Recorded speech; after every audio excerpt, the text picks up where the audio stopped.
Hi Mark, I'm Tracy 麦博宇. My student number is SO441044. I'm freshman in NCUE. The title of the speech is Pamela Meyer, How to Spot a Liar. Okay, now, I don't want to alarm anybody in this room, but it's just come to my attention that the person to your right is a liar. Laughter. Also, the person to your left is a liar. Also, the person sitting in your very seat is a liar. We are all liars. What I'm going to do today is I'm going to show you what the research says about why we are all liars, how you can become a lie spotter, and why you might want to go the extra miles and go from lie spotting to truth seeking, and ultimately to trust building. Now, speaking of trust, ever since I wrote this book, Lie Spotting, no one wants to meet me in person anymore. No. They say, it's okay, we'll email you. Laughter. I can't even get a coffee date at Starbucks. My husband's like, honey, deceptions? Maybe you could have focused on cooking. How about French cooking? So before I get started, what I'm going to do is I'm going to clarify my goal for you, which is not to teach a game of gotcha. Lie spotters on those nitpicking kids, those kids in the back of the room that are shouting gotcha gotcha. Your eyebrow twitched. You flare your nostril. I watched that TV show. Lies to me, I know you are lying. No, lie spotters are armed with scientific knowledge of how to spot deception. They use it to get to the truth, and they do what mature leaders do every day. They have difficult conversations with difficult people, sometimes during very difficult times, and they start up that pace by accepting a core proposition, and that proposition is the following. Lying is a cooperative act. Think about it. A lie has no power whatsoever by its mere utterance. Its power emerges when someone else agrees to believe the lie. So I know it may sound like tough love, but look, if at some point you got lied to, it's because you agreed to get lied to. Truth number one about lying. Lying's a cooperated act. Now, not all lies are harmful. Sometimes we are willing participants in deception for the sake of social dignity. Maybe to keep a secret that should be kept secret.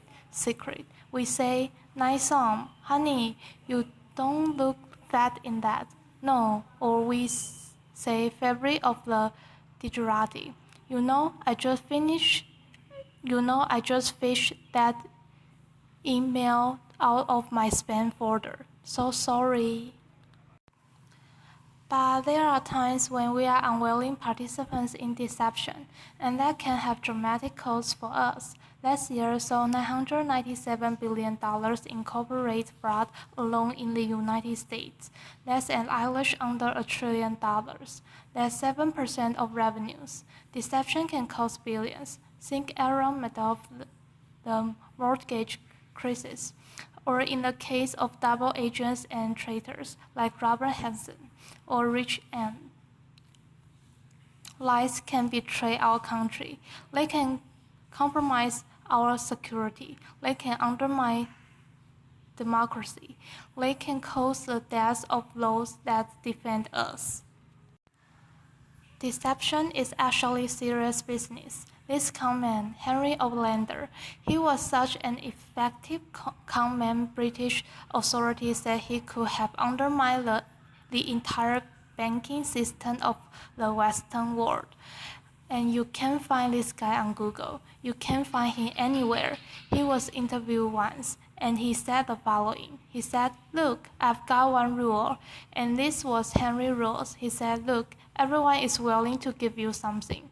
They are ready to give you something for whatever it is they are hungry for." And that's the crux of it. If you don't want to be deceived, you have to know what is it that you are hungry for. And we all kind of hate to admit it. We wish we were better husband, better wife, smarter, more powerful teller, richer. The list goes on. Lying is an attempt to bridge that gap, to connect our wishes and our fantasy about who we wish we were, how we wish we could be, with what we are really like. And boy, are we willing to fill in those gaps in our lives with lies. On a given day, studies show that you may be lied anywhere from 10 to 20 to 200 times. Now, granted, many of those are white lies, but in another study, it showed that strangers lie 3 times within the first 10 minutes of meeting each other. Laughter. Now, when we first hear this data, we recoil. We can't believe how prevalent lying is. We are essentially against lying, but if you look more closely, the plot actually thickens. We lie more to strangers than we lie to co-workers. Extroverts lie more than introverts. Men lie 8 times more about themselves than they do other people. Women lie more to protect other people. If you are an average married couple, you are going to lie to your spouse in 1 out of every 10 interactions. Now you may think that's bad. If you are unmarried, that number drops to 3.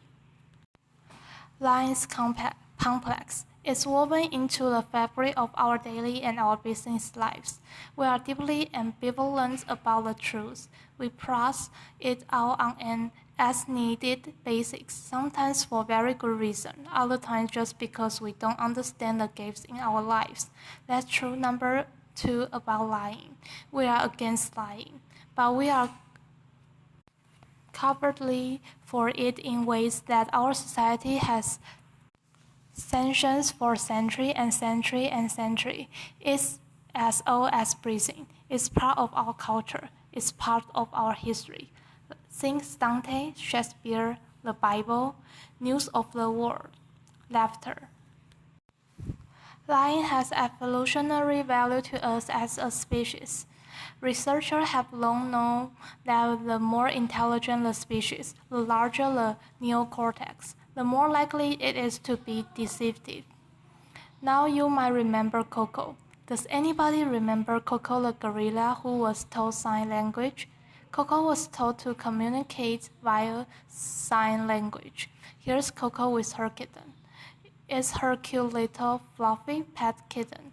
Coco once blamed her pet kitten for ripping a sink out of the wheel. Laughter. Were her wired to become leader of the pack? It started really early. How early? Well, babies will fake a cry, pause, wait to see who's coming, and then go right back to crying. 1-year-olds learn concealment. Laughter. 2 years old love, 5 years old lie outright. They manipulate via flattery. 9 years old master of the cover-up. By the time you enter college, you are going to lie to your mom in 1 out of every 5 interactions. By the time we enter this work world and we are breadwinner, we enter a world that is just cluttered with spam, fake digital friend, partisan media, ingenious identity thieves, world-class Ponzi schemers, a deception epidemic. In short, what one author calls a post-truth society. It's been very confusing for a long time now. What do you do? Well, there are steps we can take to navigate our way through the morass. Train like Sparta get to the truth 90% of the time. The rest of us, we are only 55% accurate. Why is it to say easy to learn? There are good liars and bad liars. There are no real original liars. We all make the same mistakes. We all use the same techniques. So what I'm going to do is I'm going to show you two patterns of deception, and then we are going to look at the hotspots and see if we can find them ourselves. We are going to start with speech. Video. Bill Clinton. I want you to listen to me. I'm going to say this again. I did not have sexual relationship with that woman, Miss Lewinsky. I never told anybody to lie, not a single time, never. And these allegations are false. And I need to go back to work for the American people. Thank you. Applause. Pamela Meyer. Okay, what were the telltale signs? Well, first we heard what's known as a non-contracted denial. Studies show that people who are overdetermined in their denial will resort to formal rather than informal language. We also heard distances language. That woman. We know that liars will unconsciously distance themselves from their subjects, using language as their tool. Now, if Bill Clinton had said, well, to tell you the truth, or Richard Nixon's favorite, in all candor, he would have been a dead giveaway for any lie spotter that knows that qualifying language, as it's called. Qualifying language like that further discredit the subject. Now, if he had repeated the question in its entirety, or if he had peppered his accounts with a little too much detail, and we are all really glad he didn't do that. He would have further discredited himself. Freud had it right. Freud said, look, there is much more to it than speech. No mortal can keep a secret if his lips are silent. He chatters with his finger, and we all do it no matter how powerful you are. We all chatter with our fingertips. I'm going to show you Dominic Strauss-Kahn with Obama who's chattering with his fingertips. Laughter. Now this brings us to our next pattern, which is body language. With body language, here's what you have got to do. You have really got to just throw your assumptions out the door. Let the science temper your knowledge a little bit, because we think liars fidget all the time. Well, guess what? They are known to freeze their upper bodies when they are lying. We think liars won't look you in the eye. Well, guess what? They look you in the eyes a little too much just to compensate for that math. We think warmth and smiles convey honesty, sincerity, but a trained lie spotter can spot a fake smile a mile away. Can you all spot the fake smile here? You can consciously contract the muscle in your cheek, but the real smile in the eye, the crow's feet the eyes. They cannot be consciously contracted, especially if you overdid the Botox. Don't overdo the Botox. Nobody will think you are honest.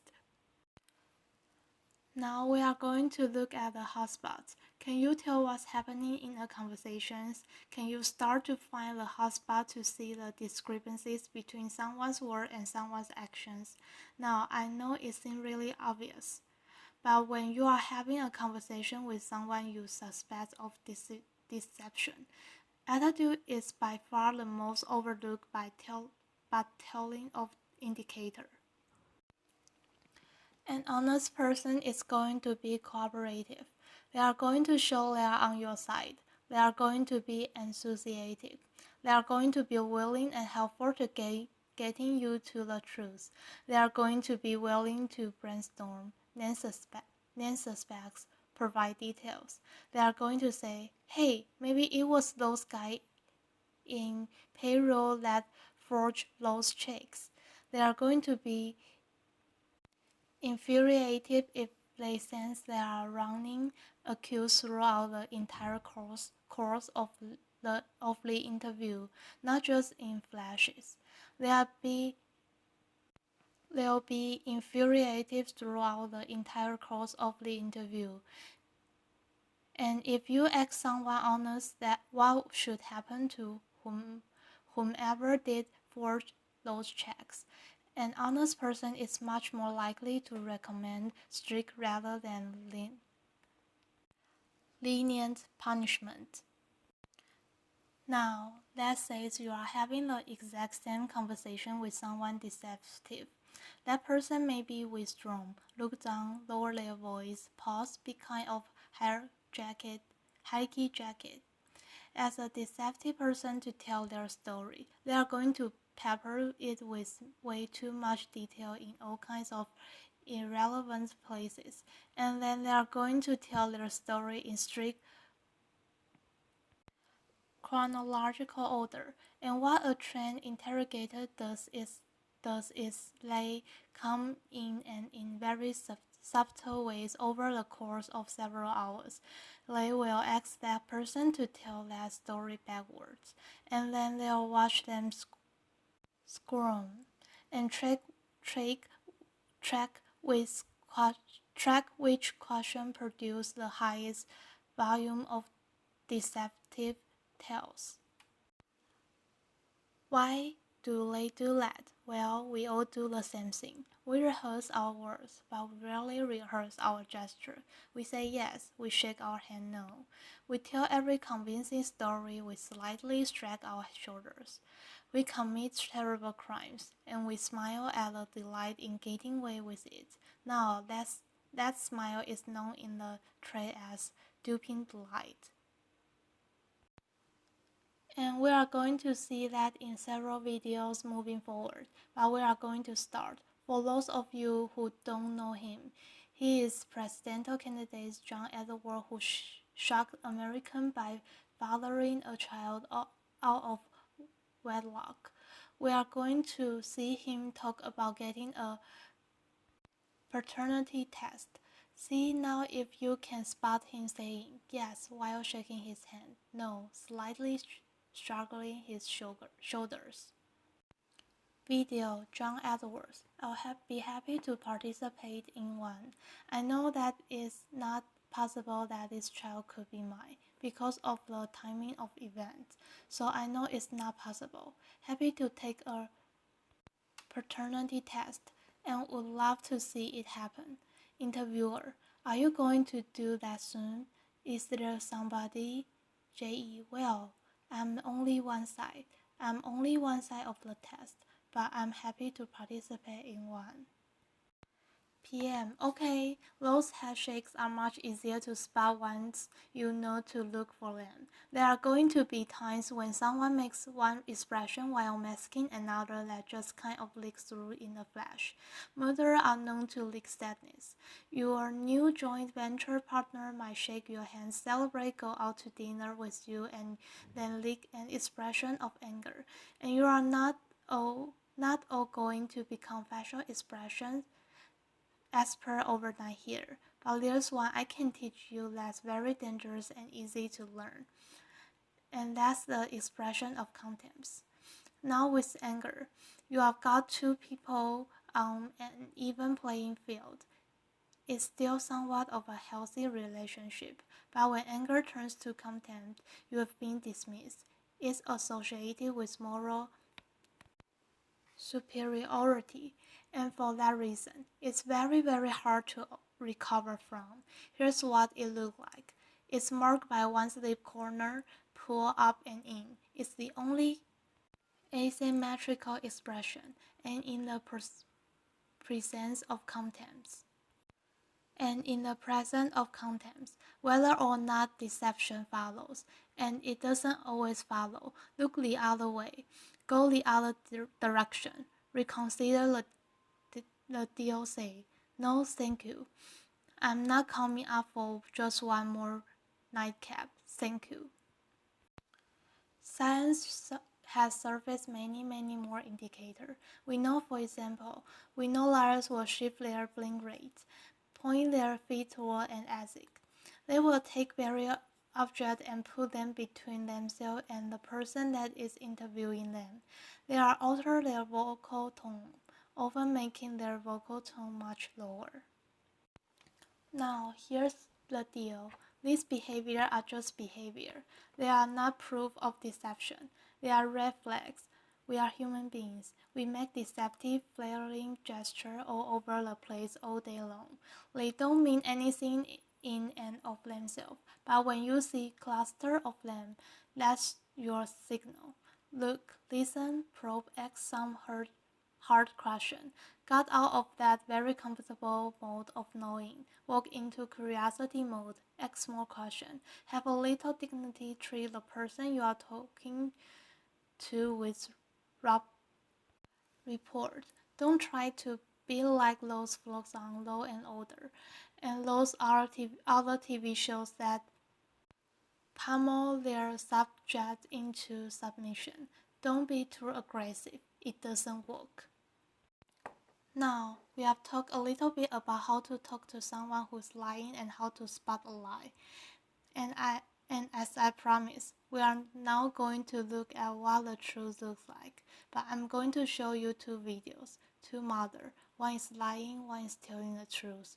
And these were surfaced by researcher David Matsumoto in California. And I think they are an excellent example of what the truth looks like. This mother, Diane Downs, shot her kids at close range, drove them to the hospital while they bled all out over the car, claimed a craggy haired stranger did it. And you'll see when you see the video, she can't even pretend to be an organizing mother. What you want to look for here is an incredible discrepancy between horrific event that she described and her very, very cool demeanor. And if you look closely, you'll see duping the light through this video. Diane Downs. At night when I close my eyes, I can see Christy reaching her hand out to me while I'm driving, and the blood just kept coming out of her mouth, and that maybe it'll fade too with time, but I don't think so. That bothered me the most. PM. Now I'm going to show you a video of an actual grieving mother, Erin Runyon, confronting her daughter's murder and tortured in court. Here you are going to see no false emotion, just the authentic expression of a mother's agony. Video. Erin Runyon. I wrote this statement on the third anniversary of the night you took my baby, and you hurt her, and you crushed her. You terrified her until her heart stopped, and she fought, and I know she fought you. And I know she looked at you with those amazing brown eyes, and you still wanted to kill her, and I don't understand it, and I never will. PM. Okay, there's no doubting the veracity of those emotions.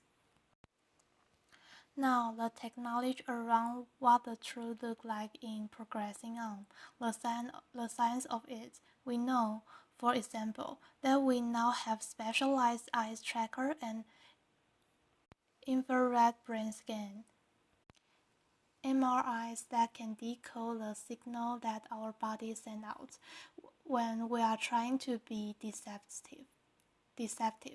And these technologies are going to be marketed to all of us as panaceas for disease, and they will prove incredibly useful someday. But you have got to ask yourself in the meantime, who do you want on your side of the meeting? Someone who trained in getting to the truth, or some guy who's going to drag a 400-pound electroencephalogram through the door. Like Sparta rely on human tools. They know, as someone once said, characters who you are in the dark. And what's kind of interesting is that today we have so little darkness. Our world is lit up 24 hours a day. It's transparent with blog and social network broadcasting the buzz of a whole new generation of people that have made a choice to live their lives in public. It's a much more noisy world. So one challenge we have is to remember oversharing, that's not honesty. Our manic tweeting and texting can blind us to the fact that the subtitle of human decency, character, integrated, that's still what matters. That's always what's going to matter. So in this much noisier world, it might make sense of it might make it might make sense for us to be just a little bit more explicit about our moral code. When you combine the science of recognizing deception with the art of looking, listening, you exempt yourself from collaborating in a lie. You start that path of being just a little bit more explicit because you signal to everyone around you. You say, hey, my word, our word is going to be an honest one. My word is going to be one where truth is stressed and falsehood is recognized and marginalized. And when you do that, the ground around you start to shift just a little bit. And that's the truth. Thank you. Applause.